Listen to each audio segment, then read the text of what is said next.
तो hello everybody, स्वागत है आप सबका हमारे यूट्यूब चैनल पर, जिसके माध्यम से हम आपको सभी एजुकेशन से रिलेटेड सभी जानकारी उपलब्ध करवाते हैं। तो भाइयों, आज के इस वीडियो में जैसे कि आपको थंबनेल देखकर पता ही चल गया होगा, मैं आपको 10th क्लास का इंग्लिश का पेपर का एनालिसिस कराने वाला हूँ। क्योंकि भाइयों, कमेंट सेक्शन में बहुत सारे वीडियो में स्टूडेंट के कमेंट आ रहे थे कि सर 10th का इंग्लिश का पेपर का आंसर की दे दो। तो फाइनली मैं इसका वीडियो बना दिया है। तो भाई, जितने भी लोग स्टूडेंट 10th में हैं और अपने इंग्लिश का पेपर के आंसर की देखना चाहते हैं तो उनसे मिलान कर लेना, और यदि आपके जो भाई बहन हैं उनको भी वीडियो को शेयर ज़्यादा से ज़्यादा कर देना। और भी भाइयों, अगर और भी एग्ज़ाम के अगर आपको चाहिए तो आप हमारे चैनल को सब्सक्राइब कर लेना। आपको और भी एग्ज़ामों की आपके पेपर जो होने वाले हैं नेक्स्ट आगामी दिनों में, उनकी भी आंसर की मैं आपको इस चैनल पर वीडियो बनाकर डाल दूंगा, तो चैनल को सब्सक्राइब जरूर कर लेना। तो भाई शुरू करते हैं। जैसे कि आपका एग्ज़ाम हुआ था 12 फरवरी 2026 को, तो भाइयों बात कर लेते हैं। इसमें सबसे पहले रहने वाला है भाइयों आपका पैसेज, जो कि आपको पूरा पढ़ने के बाद सभी क्वेश्चन आपको हल करने होते हैं। तो इनमें से आपको सभी आंसर देते हैं, तो मैं आपको इसमें ऐसे सबसे पहले आंसर करा देता हूँ। तो भाई सबसे पहला क्वेश्चन है, standing on Everest the writer was. तो भाई इसका सही आंसर हो जाएगा option number c, jubilant and sad, मतलब कि वो खुशी भी था और दुख भी था।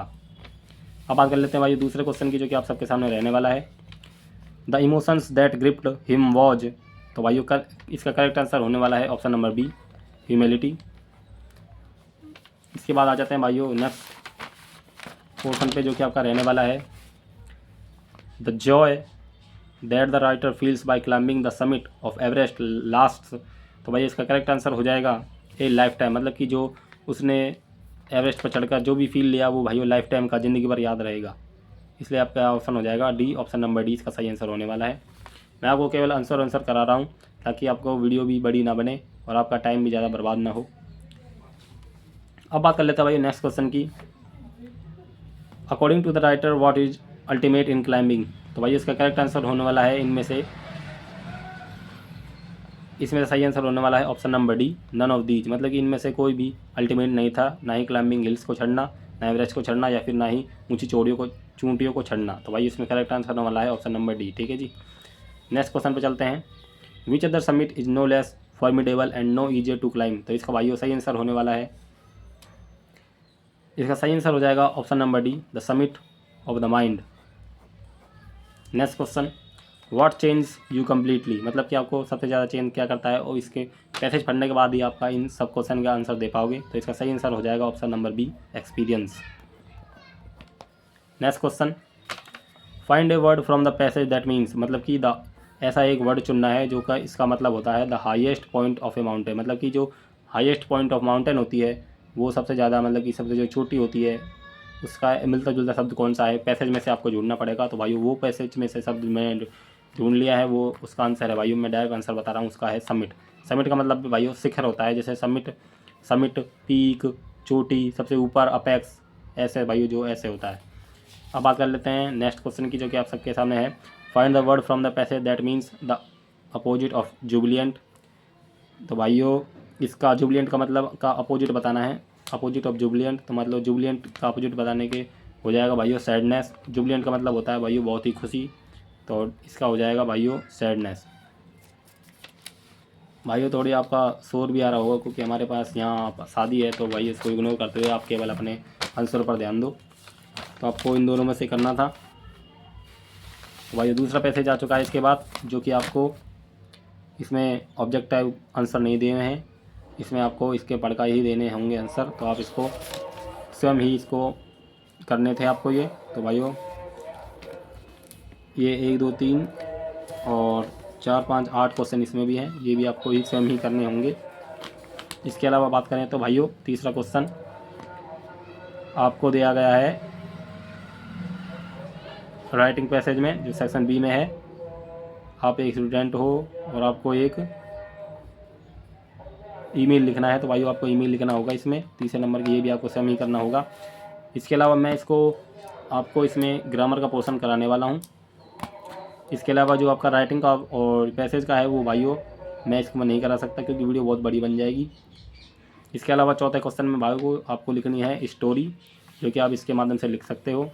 एक स्टोरी है भाइयों फार्मर्स की, जिसके 4 पुत्र थे, और एक स्टोरी है भाइयों एक गुड बॉय, मतलब कि वो एक बुरी संगति में पड़ जाता है। इसके इन सब से आप इनकी सहायता से लेकर आप उसको स्टोरी को लिख सकते थे। अब चलते हैं भाइयों नेक्स्ट क्वेश्चन पर, जो कि आपके सामने रहने वाला है। क्वेश्चन नंबर 5 है भाइयों, right a paragraph in about 100 words on my school, मतलब कि आपको माई स्कूल पर लिखना था पैराग्राफ, जो कि 100 वर्ड्स में होना चाहिए। आपका 4 नंबर का था ये। और यदि आप नहीं लिखना चाहते तो आप इसका फ़ोटो देखकर एक पैराग्राफ लिख सकते थे। तो भाइयों ये फ़ोटो देखकर आपको पता ही चल रहा होगा ये कि यह दिवाली त्यौहार का जो पैराग्राफ है उस पर लिख देते हैं आप इंग्लिश में। इसके अलावा भाइयों अब आ जाता है भाइयों सेक्शन सी, ग्रामर का पोर्शन।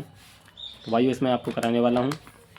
तो क्वेश्चन नंबर 6 का पहला है, fill in the blank with opposite from, मतलब कि करेक्ट फॉर्म बननी है भाइयों। तो भाइयों my father dash run a mile every day, मतलब कि मेरे पिताजी रोज़ दौड़ते हैं। तो भाइयों इसका करेक्ट आंसर होने वाला है RUNS, जो कि प्रेजेंट इंडेफिनेट है। तो सिंगल के लिए RUNS इस वर्ड में S लग जाएगा। Runs, my father runs a mile every day.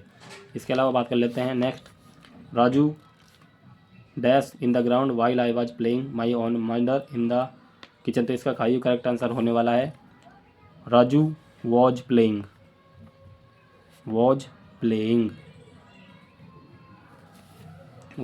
ठीक है जी।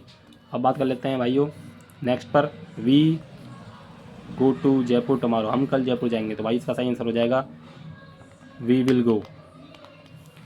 द थीफ, इसमें आया बिफोर द पुलिस अराइव्ड, तो इसका करेक्ट आंसर होने वाला है हैड एस्केप्ड, हैड लगाकर और थर्ड फॉर्म आई हो एस्केप की। इसके अलावा हम बात कर लेते हैं नेक्स्ट की, fill in the blanks with the verb in agreement with its subject. आपको भाई थोड़ा सा शोर भी आ रहा होगा क्योंकि हमारे यहाँ पर शादी है, कोई बात नहीं, आप उसको इग्नोर करते हुए आप अपने एग्ज़ाम पर ध्यान दीजिए। बोथ, पहला है both Ram and Shyam is are playing outside. तो भाइयों बोथ राम एंड श्याम के साथ आएगा भाइयों आर। अब बात कर लेते हैं आइदर सुमित और Manish have complete the work. तो आंसर हो जाएगा भाइयों हैज, या तो सुमित ने काम पूरा कर लिया या फिर मनीष ने काम पूरा किया है। अब बात कर लेते हैं भाइयों नेक्स्ट की, combine the following sentence using the words given in the brackets. मैं इस वीडियो में भाइयों आपको ज़्यादा ग्रामर का पोर्शन नहीं कराने वाला था, लेकिन मैंने आपको जो पहले पैसेज का क्वेश्चन आंसर भी करा दिए लेकिन उसको कोई बात नहीं, क्योंकि भाइयों ये ग्रामर का पोर्शन ही हल्का सा करा सकते हैं वीडियो में। इसके अलावा जो और हैं ये सेक्शन, ये बड़े बड़े पोर्शन हैं, जैसे राइटिंग हुए, पैसेज हुए, ये स्वयं ही करने होते हैं भाइयों आपको। फिर भी चलो मैं आपको करा देता हूँ, कोई बात नहीं। अब बात कर लेते हैं भाइयों सेंटेंस यूज, इनको हम ब्रैकेट में लिखना होगा।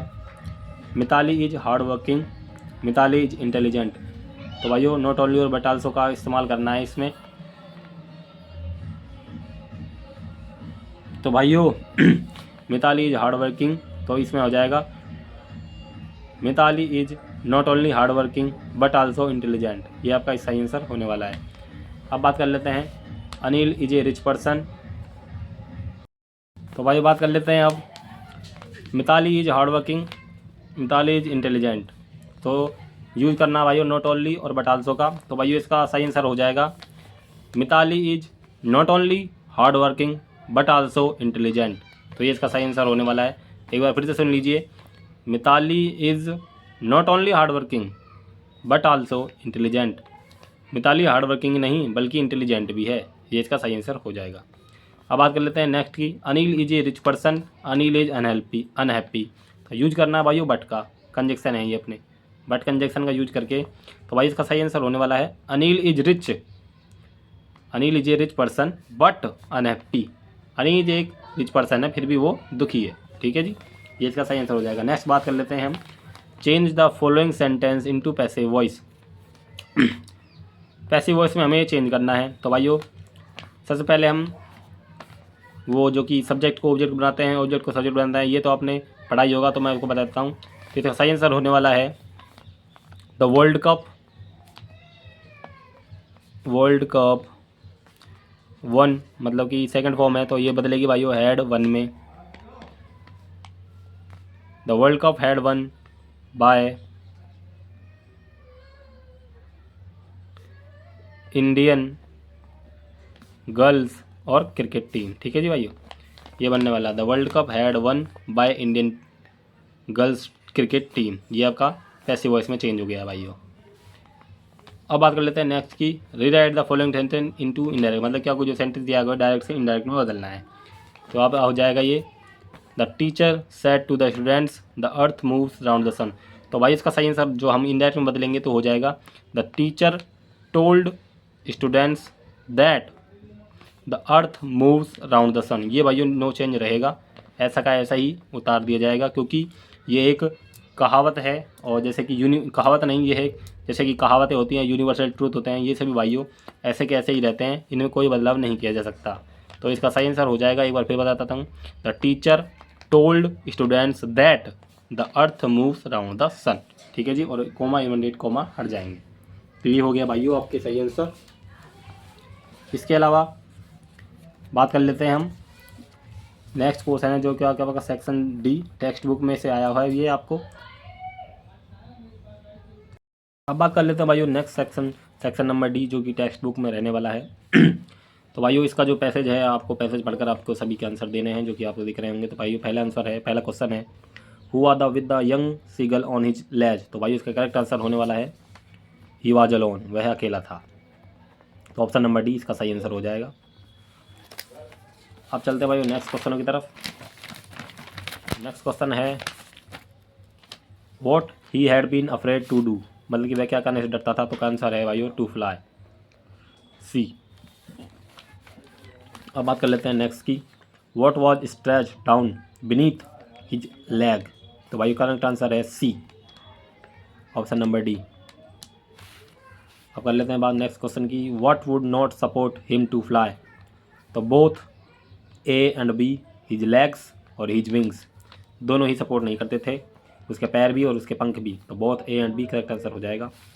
How many brothers and sisters the young seagull had, मतलब कि सीगल कितने भाई बहन थे। तो इसका करेक्ट आंसर मैं बता देता हूँ आपको पीछे से। इसका करेक्ट आंसर हो जाएगा भाइयों ये, his two brothers and his sister, मतलब कि इसके 2 भाई थे और 1 बहन थी। अब बात कर लेते हैं नेक्स्ट की, what happened when he attempt to fly, मतलब कि जब उसने कोशिश की उड़ने की तो भाइयों क्या हुआ। तो बता देता हूँ मैं इसको पैसे से ही। तो इसका करेक्ट आंसर हो जाएगा हिज विंग्स, मतलब कि ही बिकेम अफ्रेड, वह अफ्रेड हो गया जब उसने अटेम्प्ट किया उड़ने के लिए। और to the brink of the ledge and attempt to flap his wings he became afraid, वह डर गया, अफ्रेड हो गया, भयभीत हो गया। ठीक है जी। अब बात कर लेते हैं भाई नेक्स्ट पोर्शन की। अब है आपके सामने question number 12, answer any 3 of the following 4 questions in about 20-30 word, 20 या 20 या 30 वर्ड्स ईच, मतलब कि आपको इनमें से 3 में से कोई भी 2 क्वेश्चन करने हैं। तो भाई ये तो आपको खुद को ही स्वयं को ही करने होंगे। इसके अलावा बात करें तो अगला क्वेश्चन नंबर 13 भी ऐसा ही है, इनमें से 2 में से 1 प्रश्न करना है आपको, जो भी आपको याद हो। इसके अलावा क्वेश्चन नंबर 14 ये भी ऐसे ही है, जो कि 3 नंबर का है 1 प्रश्न, इनमें से भी 1 करना है। इसके अलावा बात करें question number 15, read the following extract and answer the question and that follow. तो भाइयों और सभी भाइयों जो क्वेश्चन हैं आपके, वो सभी आपको स्वयं ही पढ़कर देने होंगे। और जितने भी भाइयों मैंने आपको ग्रामर का पोर्शन करा दिया है, इसके अलावा मैंने आपको 2 पैसेज भी करा दिए हैं, और सब आपको ही स्वयं ही करने होंगे हल, क्योंकि आपके सभी टेक्स्ट बुक्स में से आए हैं, आपके किताब में से आए हैं ये क्वेश्चन। तो भाइयों आज के लिए बस इतना ही। इसके अलावा भाइयों और भी जो आपके एग्ज़ाम होने वाले हैं उन सब के आंसर की देखने के लिए आप हमारे चैनल को सब्सक्राइब कर सकते हैं, और वीडियो को अच्छी लगी हो तो वीडियो को लाइक भी कर देना। धन्यवाद।